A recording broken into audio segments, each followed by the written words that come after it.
4 சட்டப்பேரவை தொகுதிகளுக்கு மே 19ஆம் தேதி இடைத்தேர்தல் நடத்தப்படும் என்று தேர்தல் ஆணையம் அறிவித்திருக்கிறது. அரவக்குறிச்சி, திருப்பரங்குன்றம், ஒட்டப்பிடாரம், சூலூர் தொகுதிகளுக்கு இடைத்தேர்தல் நடைபெறும் என்று தேர்தல் ஆணையம் அறிவித்திருக்கிறது. இதுகுறித்த கூடுதல் விவரங்களை எமது செய்தியாளர் சுசித்ராவிடம் கேட்கலாம். சுசித்ரா, இந்த அறிவிப்பு குறித்த கூடுதல் விவரங்களை பதிவு செய்யலாம்.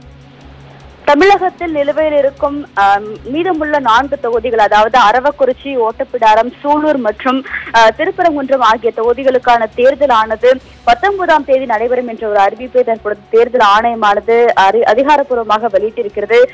மொத்தம் அதாவது நிலுவையில் இருக்கும் இடைத்தேர்தல்கள் 18 தொகுதிகளுக்கான தேர்தலானது ஏப்ரல் 18ஆம் தேதி நடைபெறும் என்ற அறிவிப்பை கடந்த மாதம் வெளியிட்டிருந்த சூழ்நிலையில் தற்பொழுது மீதம் இருக்கும் 4 தொகுதிகளுக்கான தேர்தலானது ஏப்ரல் 19ஆம் தேதி நடைபெறும் என்ற அறிவிப்பை தேர்தல் ஆணையமானது தற்பொழுது அதிகாரப்பூர்வமாக வெளியிட்டிருக்கிறது. இது தொடர்பான 3 மனுக்கள் ஏற்கனவே உச்சநீதிமன்றத்தில் நிலுவையில் விசாரணைக்கு இருந்து வருகின்றன. அந்த வழக்கினுடைய விசாரணையின் போதுதான் தற்பொழுது தேர்தல் ஆணையத்தினுடைய ஆலோசனையை உச்சநீதிமன்றம் கேட்டது. அந்த ஆலோசனைக்கு பிறகுதான் தற்பொழுது இந்த 4 தொகுதிகளுக்கும், அதாவது தமிழகத்தில் நிலுவையில் இருக்கும் ஓட்டப்பிடாரம், அரவக்குறிச்சி, சூலூர் மற்றும் திருப்பரங்குன்றம் ஆகிய 4 தொகுதிகளுக்கான தேர்தலையும் அதாவது நாடாளுமன்ற தேர்தல் நடைபெறும் 2வது கட்டத்திலேயே நடத்துவது என்ற ஒரு முடிவை தற்பொழுது தேர்தல் ஆணையம் எடுத்து அறிவிப்பினை வெளியிட்டிருக்கிறார்கள். ஏற்கனவே கடந்த மாதம் 10ஆம் தேதி வெளியிட்ட தேர்தல் அறிவிப்பின் பொழுது தமிழகத்தில் 18 தொகுதிகளுக்கான இடைத்தேர்தல் மட்டுமே அறிவிக்கப்பட்டிருந்தது. மீதம் இருந்த தொகுதிகளுக்கான இடைத்தேர்தலானது அறிவிக்கப்படவில்லை. தற்பொழுது இந்த 4 தொகுதிகளையும் சேர்த்து வரும் ஏப்ரல் 18 மற்றும் 19 ஆகிய 2 தேதிகளிலும் தமிழகத்தினுடைய நிலுவையில் இருக்கும் 22 தொகுதிகளுக்கான இடைத்தேர்தலானது நடைபெற உள்ளது. அதில் ஏப்ரல் 18ஆம் தேதி 18 தொகுதிகளுக்கும், ஏப்ரல் 19ஆம் தேதி மீதம் இருக்கும் 4 தொகுதிகளுக்கும் நடைபெறும் என்ற அறிவிப்பை தேர்தல் ஆணையமானது அதிகாரப்பூர்வமாக வெளியிட்டிருக்கிறது. உச்சநீதிமன்றத்தினுடைய விசாரணையின் பொழுதும், அதாவது குறிப்பாக மே 19ஆம் தேதி இந்த 4 தொகுதிகளுக்கான தேர்தல் நடைபெறும் என்ற ஒரு அறிவிப்பை வெளியிட்டிருக்கிறது.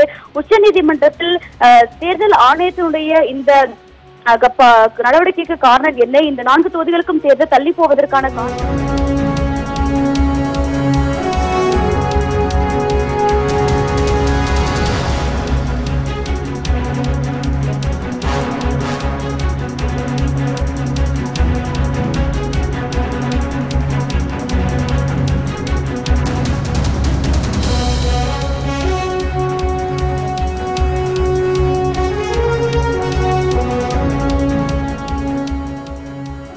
நான்கு சட்டப்பேரவை தொகுதிகளுக்கு மே 19ஆம் தேதி இடைத்தேர்தல் நடத்தலாம் என்று தேர்தல் ஆணையம் அறிவிப்பு வெளியிட்டிருக்கிறது. இது குறித்த கூடுதல் விவரங்களை எமது செய்தியாளர் சுசித்ரா வழங்கிக் கொண்டிருக்கிறார்.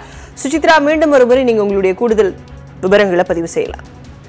தமிழகத்தில் நிலுவையில் இருக்கும் மொத்தம் 22 தொகுதிகளுக்கான இடைத்தேர்தல்களில் மீதமுள்ள 4 தொகுதிகளுக்கான, அதாவது சூலூர், அரவக்குறிச்சி, திருப்பரங்குன்றம் மற்றும் ஓட்டப்பிடாரம் ஆகிய 4 தொகுதிகளுக்கான இடைத்தேர்தலானது மே 19ஆம் தேதி நடைபெறும் என்ற அறிவிப்பை தேர்தல் ஆணையமானது தற்பொழுது வெளியிட்டிருக்கிறது. நம்ம தொடர்ந்து பேசலாம். மூத்த பத்திரிகையாளர் ஆர்.கே. ராதாகிருஷ்ணன் நம்மோடு இணைப்பில் இருக்கிறார். அவரிடம் கேட்கலாம்.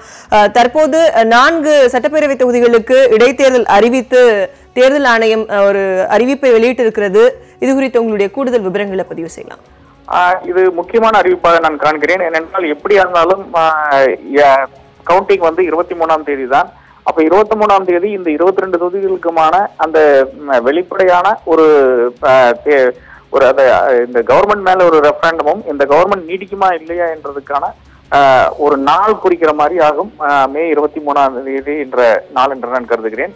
மிக மிக முக்கியமான ஒரு அறிவிப்பாக நான் இதை காண்கிறேன்.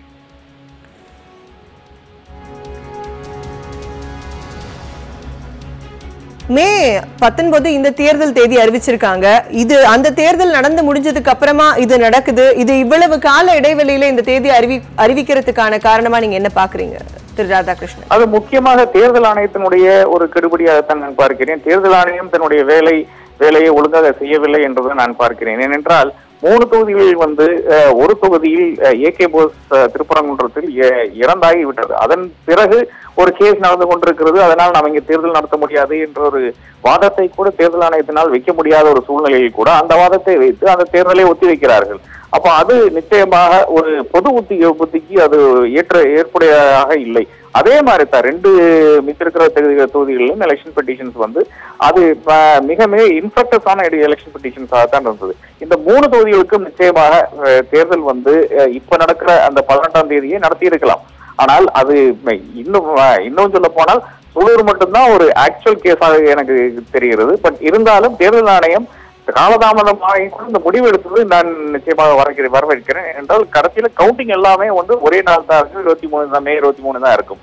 அது மாற்ற முடியாது என்று நான் கருதுகிறேன். அந்த ஒரு சூழ்நிலையில் தான் கொஞ்சம் தாமதமானால் கூட இது வரவேற்கக்கூடிய ஒரு நடவடிக்கையாகத்தான் நான் பார்க்கிறேன். இந்த அறிவிப்பை அதிமுக எப்படி பார்ப்பார்கள்? அவர்கள் ஆட்சியை தக்க வைத்துக் கொள்வதற்கு எத்தனை இடங்களை ஜெயிக்க வேண்டியிருக்கும்? அது போன்ற கருத்துக்களையும் நீங்கள் பகிர்ந்துக்கலாம். இப்போ இருக்கிற சூழ்நிலையில் 234 தொகுதிகளுக்கும் ஏறத்தாழ தேர்தல் நடத்த முடிந்த மாதிரிதான் பார்க்கிறோம். அப்படியானால் 112 சீட் இல்லாமல் இந்த ஆட்சியை தக்க வைக்க முடியாத ஒரு சூழ்நிலை இருக்கிறது. அப்படி என்றால் இது 114 எம்எல்ஏஸ் இப்போ கணக்கில் காமித்தால் கூட அதிமுகவில் 111 பேர் தான் அவர்கள் கூட இருக்கிறார்கள் என்ற ஒரு நிதர்சனம் இருக்கிறது.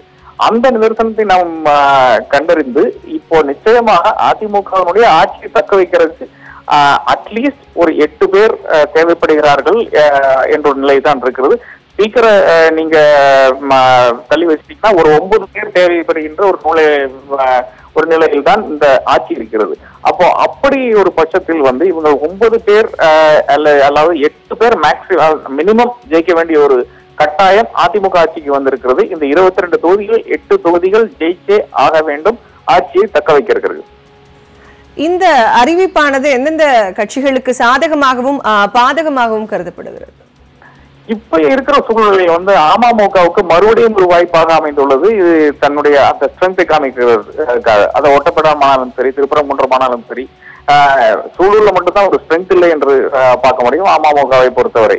அப்போ மறுபடியும் அமமுகவுக்கு இன்னொரு வாய்ப்பு கூட வந்திருக்கிறது.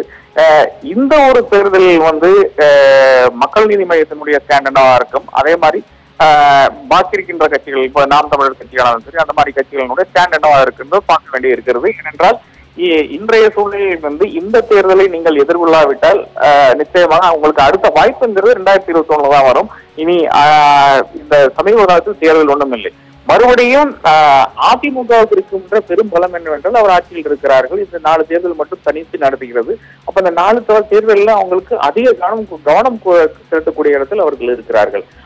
அப்படி இருந்தும் கூட இந்த ஆட்சியின் மேலாகின்ற அந்த அதிருப்தி இந்த 4 இடத்துல வெளியாகுமா இல்லையா என்ற அந்த கேள்வியும் இருக்கிறது. ஆர்கே நகரில் நாம் பார்த்தோம், அதிமுக ஆட்சி இருந்தும் கூட அவர்கள் எவ்வளவோ செய்ய முடியும், அவர்கள் எவ்வளவோ செய்து கூட தினகரன் ஜெயிக்கக்கூடிய ஒரு சூழ்நிலையில் இருந்தார்கள். இதுலதான் முக்கியமாக கேண்டிடேட் செலக்ஷன் மிக மிக முக்கியம் என்று நான் கருதுகிறேன். அதிமுக பொறுத்தவரையும் சரி, திமுகவை பொறுத்தவரையும் சரி. திமுகவுக்கு பெரும்பான்மைகள் இந்த தேர்தலில் போட்டி கிடையாது. அந்த டிஸ்ட்ரிக்ட் செலக்ட் பண்ண முக்கியஸ்தர்கள் இதுல போட்டியிட்டால் நிச்சயமாக திமுகவுக்கும் வாய்ப்பு இருக்கிறதாக நான் காண்கிறேன். உங்களுடைய கருத்துக்களை பகிர்ந்துகிட்டதுக்கு நன்றி திரு ராதாகிருஷ்ணன். அடுத்ததாக எமது செய்தியாளர் சுசித்ரா இணைப்பில் இருக்கிறார், அவரிடம் கேட்கலாம். சுசித்ரா, இந்த தேர்தல் தேதி, இடைத்தேர்தல் தேதி அறிவிக்கப்பட்டாச்சு, அதுக்கப்புறமா வேட்புமனு தாக்கல் எப்ப தொடங்குது, எப்ப முடியுது, அது குறித்த கூடுதல் தகவல்களையும் பதிவு செய்யலாம். இன்று இந்த 4 தொகுதிகளுக்கான இடைத்தேர்தலினுடைய தேதிகளானது அறிவிக்கப்பட்டிருக்கும் சூழ்நிலையில், அதாவது வேட்புமனு தாக்கலானது ஏப்ரல் 29ஆம் தேதி தொடங்கவிருக்கிறது. அன்று, அதாவது 29ஆம் தேதி அவர்கள் அந்த வேட்புமனுவை, இந்த 4 தொகுதியிலும் போட்டியிடும் வேட்பாளர்கள் அவர்கள் அந்த வேட்புமனுவை தாக்கல் செய்து கொள்ளலாம். மேலும் வேட்புமனுக்களை திரும்ப பெறுவதற்கு மே 2ஆம் தேதி கடைசி தேதியாக தேர்தல் ஆணையம் அறிவித்திருக்கிறது. அதற்கு அடுத்து தேர்தல் நடக்கும் நாளாக மே 19ஆம் தேதியையும், அதாவது ஞாயிற்றுக்கிழமை அன்றை தேர்தல் ஆணையம் அதிகாரப்பூர்வமாக அறிவித்திருக்கிறார்கள். இந்த 4 தொகுதிகளுக்கான இந்த தேர்தலுடைய வாக்கு எண்ணிக்கையானது அனைத்து, அதாவது ஒட்டுமொத்த நாடாளுமன்ற மற்றும் இடைத்தேர்தல்கள் நடைபெறும் அந்த 23ஆம் தேதி, மே 23ஆம் தேதி வாக்கு எண்ணிக்கை நடைபெறும் என்ற ஒரு அறிவிப்பையும் அதிகாரப்பூர்வமாக வெளியிட்டிருக்கிறார்கள். தமிழகத்தினுடைய மொத்தம் 22 தொகுதிகளில் நிலுவையில் இருந்த மிச்சமிருந்த அந்த 4 தொகுதிகள், அதாவது சூலூர், அரவக்குறிச்சி, திருப்பரங்குன்றம் மற்றும் ஓட்டப்பிடாரம். நம்ம தொடர்ந்து பேசலாம், நீங்க இணைப்பில் இருங்க. திமுகவை சேர்ந்த KN நேரு நம்மோடு இணைப்பில் இருக்கிறார், அவரிடம் கேட்கலாம். 4 தொகுதிகளுக்கும் தற்போது இடைத்தேர்தல் அறிவிக்கப்பட்டிருக்கிறது, இதை நீங்கள் எப்படி பார்க்கிறீர்கள்? உங்களுடைய கருத்துக்களை பகிர்ந்துக்கலாம் திரு நேரு. எங்களுடைய கழகத்தின் தலைவர் தளபதி எடுத்திருக்கிற தொடர் முயற்சியின் காரணமாக முதல் கட்டமாக இந்த தேர்தல் அறிவித்திருப்பது எங்களுக்கு பெரிய வெற்றி. ஒன்று. தொடர்ந்தா போல் 22 தொகுதிகளுக்கும் தேர்தல் நடந்திருந்தால் 22 இடங்களிலும் திமுக வெற்றி பெற்று ஆட்சி மாற்றம் ஏற்பட்டு விடுமோ என்ற ஒரு சந்தேகத்தின் பேரில் ஆளுங்கட்சி அதை தள்ளி வைக்கக்கூடிய முயற்சி எடுத்து தள்ளி வைத்தது. இன்றைக்கு அதில் இருக்கிற நியாயத்தை உணர்ந்து தேர்தல் ஆணையம் இன்றைக்கு அறிவித்திருக்கிற தேர்தலை நாங்கள் வரவேற்கிறோம். திரு நேரு, இதன் மூலமா தேர்தல் ஆணையம் நேர்மையா செயல்படுது அப்படின்னு நீங்க நினைக்கிறீங்களா? நேர்மையா செயல்பட வச்சிருக்காரு எங்க தலைவர், அவ்வளவுதான். அது சொல்லும். நாங்க நேரா கோர்ட்டுக்கு போயிருக்கிறோம். கோர்ட்டு கூப்பிட்டு நீங்க எந்த தேர்தலை அறிவிக்கலாம் அப்படின்னு சொன்ன உடனே கோர்ட்ல எந்த விதமான இதுக்கு தடை இல்லைன்னு சொன்ன உடனே தேர்தல் ஆணையம் வேற வழி இல்லை, அவங்க அறிவிச்சிருக்கிறாங்க. இப்போ 4 சட்டப்பேரவை தொகுதிகளுக்கான இடைத்தேர்தல் அறிவிக்கப்பட்டிருக்கு. இது திமுகவோட வெற்றி வாய்ப்பை எந்த அளவுக்கு உறுதிப்படுத்தும்? இந்த அறிவிப்பு மூலமா திமுகவுக்கு எது போன்ற சாதகங்கள் இருக்கு இந்த தேர்தல் வெற்றியில? நல்ல சாதகமான சூழ்நிலை. தமிழ்நாடு முழுவதும் எங்கள் கழக தலைவர் தளபதி அவர்கள் மீது மதிப்பும், மத்தியில் இருக்கிற காங்கிரஸ் கட்சி நம்மளுடைய ராகுல் காந்தி அவருடைய அலை வீசுகிறது போல்தான் இன்று காலையிலே பார்த்தால் அனைத்து தொகுதிகளிலுமே இந்த கூட்டணி தான் வெற்றி பெறும் என்று பல்வேறு கருத்து கணிப்புகள் வெளிவந்திருக்கிற நிலையில் இந்த 4 தேர்தல் வருகின்ற போது இது 4மே முக்கியமாக திமுகவுக்கு சரியாக இருக்கும் என்று நான் நினைக்கிறேன். நன்றி திரு நேரு, உங்களுடைய கருத்துக்களை பகிர்ந்துகிட்டதுக்கு. தொடர்ந்து எமது செய்தியாளர் சுசித்ராவிடம் கேட்கலாம். சுசித்ரா, நீங்க உங்களுடைய கூடுதல் விவரங்களை பதிவு செய்யலாம். வேட்புமனு தாக்கல் அது குறித்த கூடுதல் விவரங்களை பதிவு செய்யலாம்.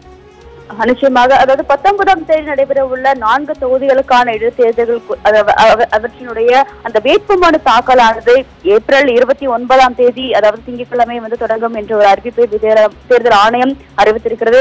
மேலும் வேட்புமனுக்களை திரும்ப பெறுவதற்கான கடைசி நாளாக மே 2ஆம் தேதியையும் தேர்தல் ஆணையம் குறிப்பிட்டிருக்கிறது. மே 19ஆம் தேதி ஞாயிற்றுக்கிழமை இந்த தேர்தல் நடைபெறவிருக்கும் என்ற அறிவிப்போடு அதாவது தமிழகத்தினுடைய இந்த 4 தொகுதிகளுக்கான இடைத்தேர்தலோடு சேர்த்து கோவா மாநிலத்தினுடைய பாலாஜி அந்த தொகுதியிலும் கர்நாடகாவினுடைய குன்கோல் அப்படின்ற தொகுதியிலும் சேர்த்து மொத்தம் 6 தொகுதிகளுக்கான இடைத்தேர்தல்களையும் தற்பொழுது தேர்தல் ஆணையம் அதிகாரப்பூர்வமாக அறிவித்திருக்கிறது.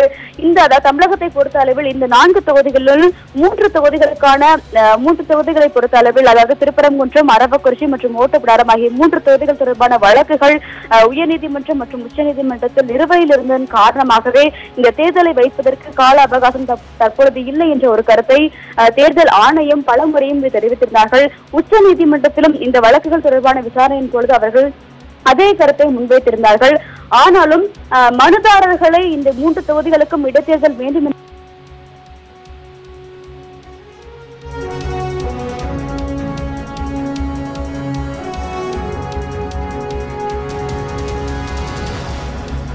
அதிமுகவை சேர்ந்த பாபு முருகவேல் நம்மோடு இணைப்பில் இருக்கிறார். வணக்கம் திரு பாபு முருகவேல். 4 தொகுதிகளுக்கான இடைத்தேர்தல் தற்போது தேர்தல் ஆணையம் அறிவித்திருக்கிறது. இதை நீங்கள் எப்படி பார்க்கிறீர்கள்? அதிமுகவுக்கு இது எந்த அளவுக்கு சாதகமாக இருக்கும்? இது குறித்த உங்களுடைய கருத்துக்களை பகிர்ந்துக்கலாம். வணக்கம்.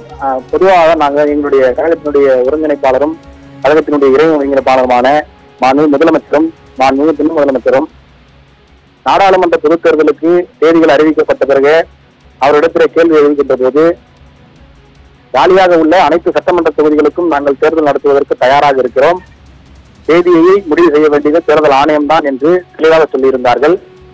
குறிப்பாக ஒட்டப்பிடாரம் மற்றும் திருப்பரங்குன்றம் தொகுதியினுடைய தேர்தல் தேதி அறிவிப்பாக காரணம் திருப்பரங்குன்றத்தினுடைய தேர்தலில் திமுகவின் சார்பாக போட்டியிட்ட திரு சரவணன் அவர்கள் உச்சநீதிமன்றத்தில் தொடர்ந்திருந்த வழக்கின் குறிப்பாக குறிப்பிடப்பட்டிருந்தது.